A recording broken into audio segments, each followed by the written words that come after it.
The Spurs have won 9 games in a row, a 15-point W tonight against the Chicago Bulls. This is one of the hottest teams in the association. Victor Wembanyama with one of the fastest double-doubles in NBA history. Double-doubles, he's in pretty elite company with the Spurs. Nobody's catching the Iceman. I don't know about George Gervin. That's the real Iceman, by the way, too. He's got 67 40-point games in a Spurs jersey. Number 2, the Admiral, Mike Mitchell, number 3, and obviously Victor's double-double here tonight. 41 points. Obviously, it was probably to be expected. I don't know about a performance like this, but especially with the Bulls missing a lot of size on the interior. Their tallest starter was Matas Buzelis at 6'8". Victor feasting in the interior. The stat line certainly living up to it. Jacob Toby and Sean Elliott. I think Victor probably putting a little late case for the MVP voters, no? I think so. He loves playing against the Bulls. 38 points November 10th in Chicago. That game winner with about 30 seconds left from 3 for the win. And then tonight, 41 points. Also, the fastest double-double in NBA history. 10 points, 10 rebounds in 8 minutes. You were surprised when I said that. At least as far as we know, right, in the play-by-play era, but I trust it. It's Victor. I guess it's Victor, so yeah. Bill Russell or Wilt could have done it back in the 60s. We don't know, but, I trust it, and Victor came out, did a great job rebounding the basketball. I thought as a team, we were a little lackadaisical to start this one. The Bulls got after us, and I thought there in the second quarter, we really started to turn it around. Victor with that controlled block. We're seeing more and more of those. This is the third quarter. It was just a lob fest. Really got Victor going. And after a couple lobs, easy dunks, he goes outside. This was emphatic.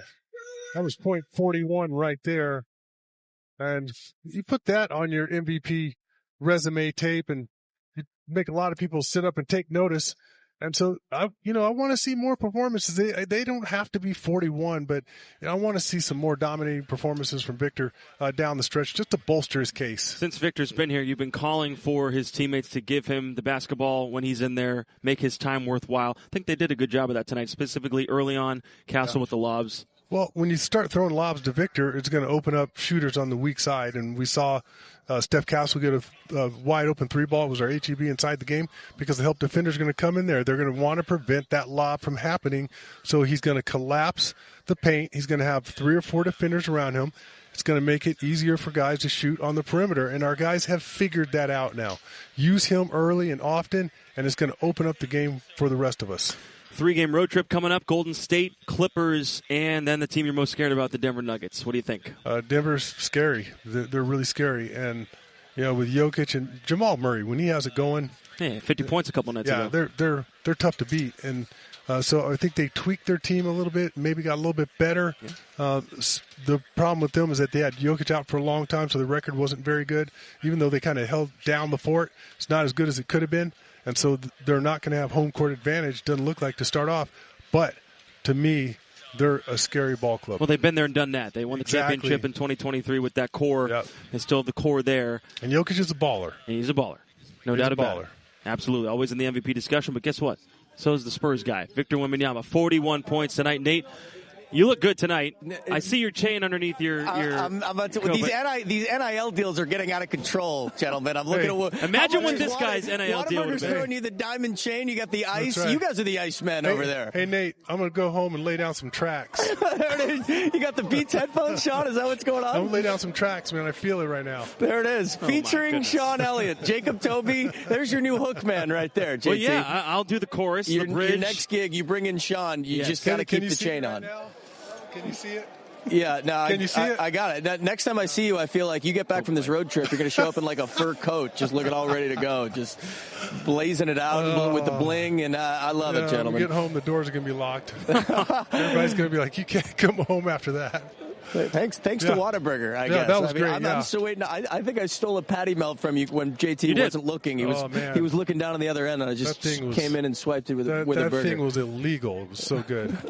Gentlemen, safe travels this week to the West Coast. Spurs, big winners this evening. That's 9 in a row for San Antonio as they close out the month of March in the best way possible. How about a home sandwich? 3 games on the road last week. Now they're on the road for 3 more. Quick treat for the home fans. This was 2 of 41. No answer for the big fella. More Spurs post-game live after this. Never really a doubt tonight. Spurs led by as many as 29 as they hold home serve against the Chicago Bulls tonight. Nice little home game in the middle of 2 3-game road swings. With the win, they get a half game back on Oklahoma City. The need for seed, the race for number 1. OKC right now with a 10-point advantage over the Detroit Pistons at the Paycom Center. That one at the halfway point, so we'll keep monitored for that one. If Oklahoma City loses that game, the Spurs then would go to a game and a half back of first. Here's what both teams have remaining. You see those winning teams that OKC has to go through to finish.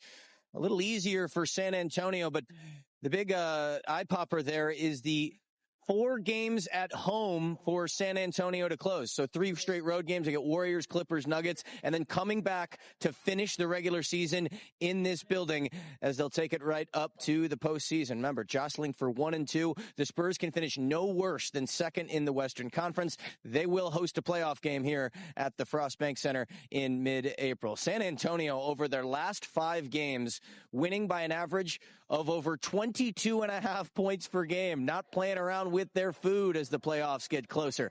Mitch Johnson following tonight's win. Then a minute into this one, you called a quick timeout. What were you seeing, and what were you looking for from there, and did you get it? Sense of urgency, sharpness. I thought we got it at times. They responded to that timeout, I thought. We responded at a halftime, but we didn't sustain it as much tonight as I would wish, and we are capable of. When the execution isn't as sharp as you want to, like that, how important is it having Vic, with the hot start that he had? It helps, but it's not the solution, because that's not going to be what carries you through stretches. So we have to continue to minimize just the runs, and especially when we participate in their run or, not trying to end it. So did some good things. He obviously had a big game offensively. I thought he was in attack mode for a good amount. But yeah, definitely some areas that we'll need to shore up and be more consistent in. There's probably no way for you to answer this honestly, but are you looking for stuff to get on him about, like the time not a minute into it? I mean, when you're in the middle of a run like this, are you looking for teaching moments? No. I mean, I'm always looking for teaching moments, but I'm not trying to create anything. I mean, we're winning games, and that feedback can be misleading. And so we've lost games where we've played a hell of a game. And so the standard and the level of play that we know we're capable of must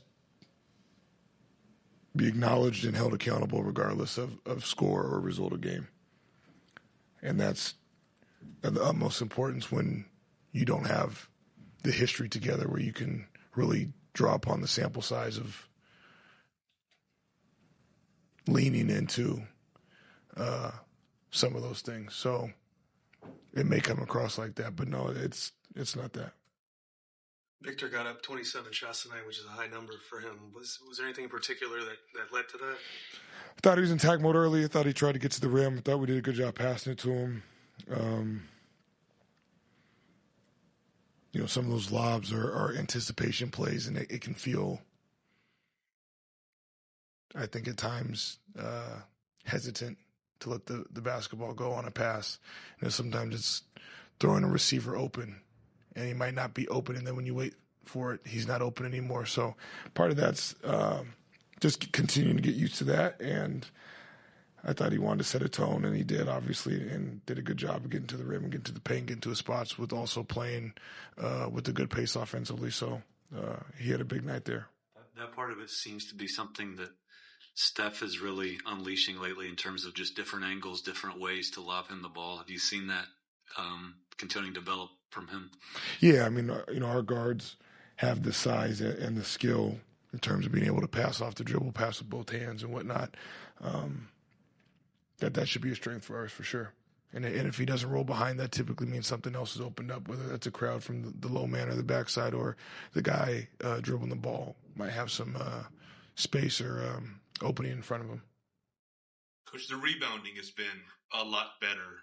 Probably not a coincidence with the run that you guys have been on. Is that something that you guys have, over these last couple of weeks, have really honed in on, or is it just guys just doing a better job of, what they've been coached to do throughout the year? Both, yeah. It's been an emphasis, and I think it's one of those things where